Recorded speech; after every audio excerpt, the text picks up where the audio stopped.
ছেড়ে দিচ্ছি।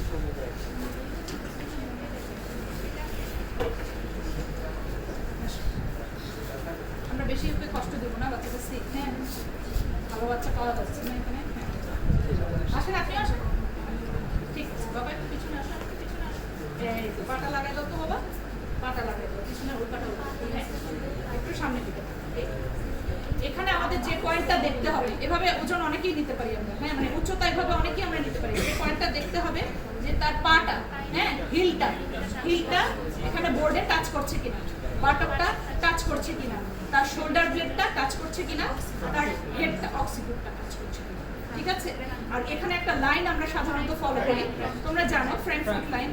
সেই লাইনটা হচ্ছে কি আউটার ক্যানভাস থেকে ট্র্যাগাস পর্যন্ত এই লাইনটা, এবং এটা প্যারালাল টু দা গ্রাউন্ড। এখানে হচ্ছে ground, parallel to the ground. ঠিক আছে? ফ্রন্ট ফুট এটা যদি মেনটেন করে, তুমি দেখো এভাবে দেখা হয়ে গেল না, আমার দেখা হয়ে গেল। তো এবার আমি তাকে সরাই নেব, এবং আমি কিন্তু বেয়ার ফুটে দেখছি, তাকে স্যান্ডেল পরে উঠতে দিই, তাই না? এটাও অনেকে করতে পারে না, কারণ স্যান্ডেল পরে উঠে নিয়ে যায়। আসলে মানে এটা পারসেপশনের ব্যাপার, প্র্যাকটিসের ব্যাপার হয়ে যায়। হ্যাঁ, ঠিক আছে? তাহলে আমি এখন সরাই নেবো না, নিয়ে নেবো, একটু সরাই না, আমি এটা ধরে আছি, মা একটু সরাই না। তাহলে এখানে আমি দেখছি কত হয়েছে। হ্যাঁ, এখানে কিন্তু, এখানে তোমরা একটু দেখে নেবে, এখানে কিন্তু আমাদের মার্কিংগুলো একটু ডিফারেন্ট হয়ে দেওয়া। হ্যাঁ, মার্কিং এক সাইডে কিন্তু এখানে তোমরা যে 100 দেওয়া, 100-এর পরে 1 2 3 4 5 6 100 6, হ্যাঁ, এভাবে যেটা দেওয়া 105 106 এভাবে বলবে। হ্যাঁ, সেন্টিমিটার। হ্যাঁ, এই মাঝখানের লাইনগুলো দেখে তোমরা এটা সবাই প্রত্যেকে যাওয়ার আগে এটা দেখে নিবে মার্কিংগুলো না দেখলে হয় কি উল্টাপাল্টা 50 লিখে রাখবে, কিন্তু এখানে কিন্তু দেখবে যে 110, 110-এর পরে আবার 1 2 3, দ্যাট মিনস 111 112 103, দেন গিয়ে 120 বলবে।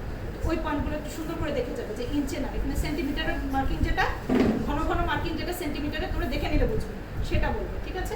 এবং সব সময় নিচের এটা বলবো। অনেকে কি করে যে উপর দিয়ে গিয়ে হাইটটা দেখবে, ইজ ইট কারেক্ট? উপর দিয়ে গিয়ে হাইট দেখা হবে, তোমরা না, এটা মানে অনেক পোস্ট গ্রাজুয়েশনে ওই ভুলটা করে, নিচ দিয়ে হাইট দেখে না, এই যে উপর দিয়ে হাইটটা দেখলো, দেখে শেষ হবে।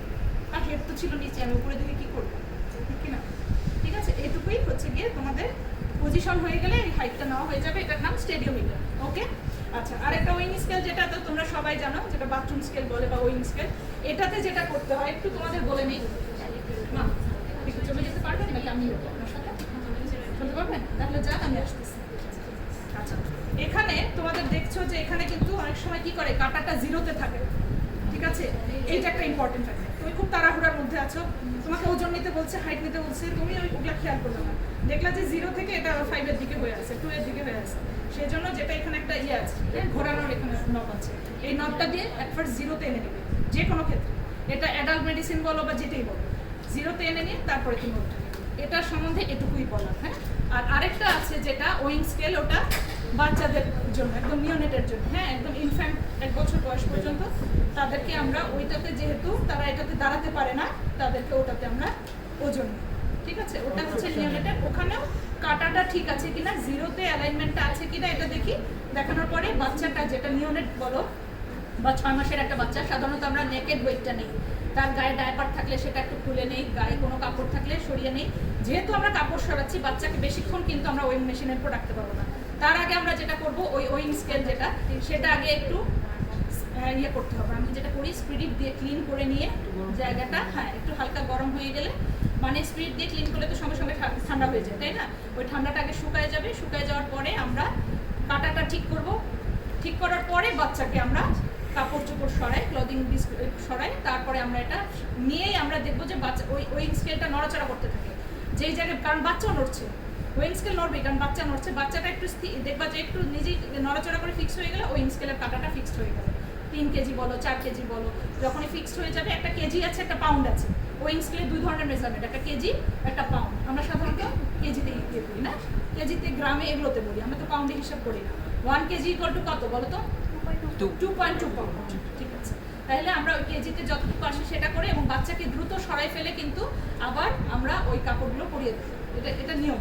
আর যদি এমন হয় যে তুমি ডায়পার খুলতে পারছো না, সেক্ষেত্রে ডায়পারের একটা ওয়েট, আমরা ওয়েট ডায়পার হলে 70 গ্রাম মাইনাস করে দিই। ধরো ডায়পার খুলতে পারছো না, হয়তো পায়খানা করে দিয়েছে, তখন তুমি ডায়পার খুলতে পারছো না, তুমি একটা মেজারমেন্ট ধরো 70 গ্রাম 80 গ্রাম মাইনাস করে নিলে। ঠিক আছে?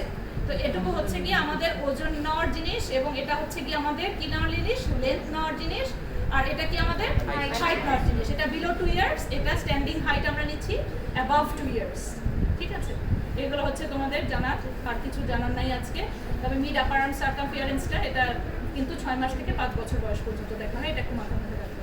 আর লেস দ্যান 115 মিলিমিটার যদি হয় সেটাকে আমরা কি বলি, সিভিয়ার অ্যাকুট ম্যালনিউট্রিশনের মধ্যে পড়ে, তাই না? 115 টু 125 হলে মডারেট অ্যাকুট ম্যালনিউট্রিশন, যেহেতু জানো 125 এর অ্যাবাভ হলে নর্মাল। তো আজকে এটুকু, হ্যাঁ।